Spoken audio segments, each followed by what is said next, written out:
I want a group of people who are not ideologically captured by either side. I am tired of the extremes and the extremists who dominate the debate. They have the megaphone. I consider myself an old school liberal. You have to make that distinction now because, you know, the word woke, which started out as a good thing, being alert to injustice, and a lot of people get triggered by the word. There's a coalition of Trump voters, people who really like him. They certainly are those. And then there's people who don't necessarily like him that much, but they still think he's less crazy than stuff that strikes them as aggressively anti-common sense. Bill Maher just sat down for a heart-to-heart with Joe Scarborough on MSNBC, and let's just say the trolling kicked off fast. In classic Maher fashion, one of the last sane voices on the left stared Scarborough down and called out MSNBC and the entire woke brigade for completely losing the plot. The fallout? Let's call it a 7.5 on the triggered scale. Welcome to the channel where we slice through woke insanity with razor-sharp commentary. If you're into truth bombs, satire, and fearless takedowns, hit that subscribe button and buckle up. No misinformation? There's some disinformation from the left, but comparing it to what Donald Trump spews out every day, every week, comparing it to what Elon Musk is spewing out, unfortunately, on X, there's no... You were like, Bill, how can you, Mr. False Equivalency? It's like, no, Joe, come on. I thought you were Joe Scarborough. There's crazy on both. The conversation kicked off with a throwback to one of their earlier clashes, when Bill Maher openly trolled Joe Scarborough for claiming there was no disinformation coming from the left. Yeah, you heard that right. Scarborough tried to paint the left as the infallible gatekeepers of truth, and Maher wasn't having any of it. With his trademark smirk and a few well-placed jabs, Maher dismantled the fantasy. He reminded viewers that yes, the left, and that includes MSNBC, has peddled its fair share of misinformation. His prime example? The COVID pandemic. Maher pointed out how the narrative constantly shifted, how dissenting voices were silenced, and how the so-called science often felt more political than medical. But Maher didn't stop at the facts. He went for the culture behind them. The smug censorship, the moral superiority, the echo chamber that enabled it all. Scarborough? He looked like he'd just bitten into a lemon. I changed, you know, people do. Or have things changed, and it's mostly things. The left wasn't as crazy under Bush and Obama. They just weren't. And I was not going to hold my tongue. Then came a familiar accusation, one progressives love to hurl at Maher. You've changed. But in classic Maher fashion, he pushed back, hard. I haven't changed, he shot back. The left has lost its mind. And honestly, he's not wrong. There was a time when liberalism stood for free speech, critical thinking, and healthy skepticism of authority, values Maher has championed for decades. But today's left? It's morphed into something far more rigid, performative, and frankly, intolerant. College kids marching for Hamas? Don't tell me there hasn't been a change. Right. And the victim culture, the cancel culture. I will say this, though. As far, listen, I agree. There's been a change on the left. Or what once called itself a movement for progress has now devolved into a contest of who can be the most offended. Maher didn't hold back. He called out the modern left for its obsession with purity tests, identity politics, and the silencing of dissent, even from within its own ranks. Disagreement used to be part of the democratic process. Now, it's a one-way ticket to cancellation. Instead of encouraging open debate, today's left demands conformity, punishes nuance, and vilifies anyone who steps even slightly out of line, including lifelong liberals like Maher himself. I consider myself an old school liberal. You have to make that distinction now because, you know, the word woke, which started out as a good thing, being alert to injustice, and a lot of people get triggered by the word. I remember when woke actually meant something: equity, justice, unity. It was a rallying cry for real change, not a buzzword weaponized to control speech and score virtue points. But now, that word's been hijacked, twisted by the far left into a tool for silencing debate and enforcing groupthink.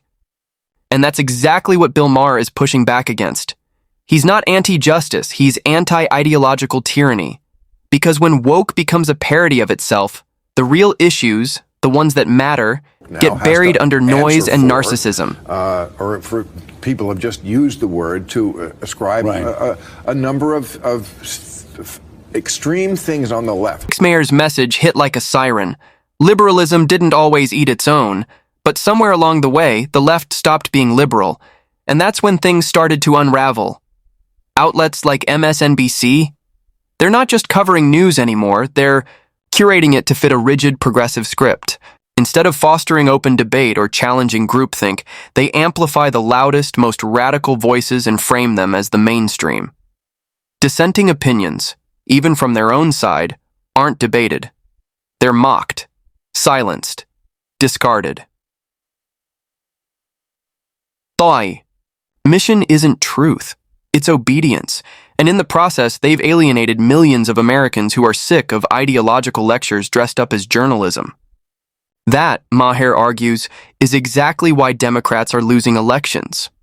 Not because of misinformation, but because they've lost touch with reality. Kamala's big, I think, challenge here to win over the undecided voters is to convince them that she's not part of what they suspect she might be, sort of a stealth version of the worst excesses of the left. Kamala Harris didn't just tolerate the far left's excesses, she championed them.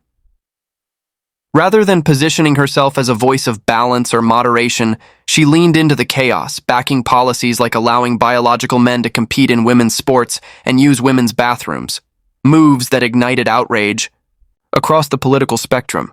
Her unwavering support for these controversial initiatives didn't just alienate conservatives, it confused moderates and even rattled some lifelong liberals. At a time when Americans were desperate for clarity, leadership, and solutions on rising crime, inflation, and border security, Harris offered little more than vague statements, performative gestures, or complete silence. Instead of uniting the country, she clung to identity politics and virtue signaling. That's not leadership, that's pandering. And the fallout? Felt in every corner of the nation. There's a coalition of Trump voters, people who really like him. They certainly are those. And then there's people who don't necessarily like him that much, but they still think he's less crazy than stuff that strikes them as aggressively anti-common sense. Mayor's right. Not everyone loved Trump's personality, but when it came to policy and leadership, he was clearly the more grounded candidate. His agenda reflected core American values: economic, strength, national security, border control, and energy independence. Whether you loved him or hated him, one thing was undeniable. You knew exactly where he stood. And for millions of Americans, that kind of clarity and conviction wasn't just refreshing, it was reassuring. That's why he didn't just win. He won big. Just want her to say, look, I get this about the blue team, and it's on my to-do. And while Kamala Harris offered platitudes and ambiguity, Trump delivered results. From historic tax cuts to sweeping deregulation and unprecedented Middle East peace deals, his record spoke for itself. He didn't pander. He performed. He didn't tiptoe around issues. He tackled them head-on. Even critics who didn't agree with everything he said often admitted he was, at the very least, consistent and unapologetically pro-America. In stark contrast, Biden stumbled, wavered, and filled his administration with activists instead of problem solvers. Maher, like many others, recognized that once the media noise faded, Trump stood on firmer ground, something voters remembered when it mattered most. And yet, as always, the media bent over backward to shield Kamala. Just watch as Joe Scarborough tries to defend the former VP with the usual spin. Easy to say. Yeah, I said that in 2019. I was in a competitive thing. Now, she did say, I think she said this was the law under Trump, too. He didn't change it. But it's very easy to say, I don't believe that anymore. And on that issue, she should. I wanted to ask you. And did you catch how Scarborough slyly dragged Trump into the conversation, trying to pin Kamala's failures on him? That's exactly the kind of media spin Bill Maher has been calling out. Legacy outlets like MSNBC just can't help themselves. If a Democrat loses support, blame Trump. If a policy flops, blame Trump. Kamala Harris's approval tanks? Yep, still. Trump's fault. This lazy blame game is a big reason trust in the media has cratered. Instead of holding Democrats accountable for their own missteps, networks twist the narrative to make Trump the perpetual scapegoat, even when he's not in office. It's not just dishonest, it's insulting. Maher sees the danger. When the press refuses to critique their own side, it creates an echo chamber where no real growth happens. Kamala's problems aren't Trump's doing, they're Kamala's, and no amount of finger-pointing can spin that away. I want a group of people who are not ideologically captured by either side. I am tired of the extremes and the extremists who dominate the debate. They have the megaphone.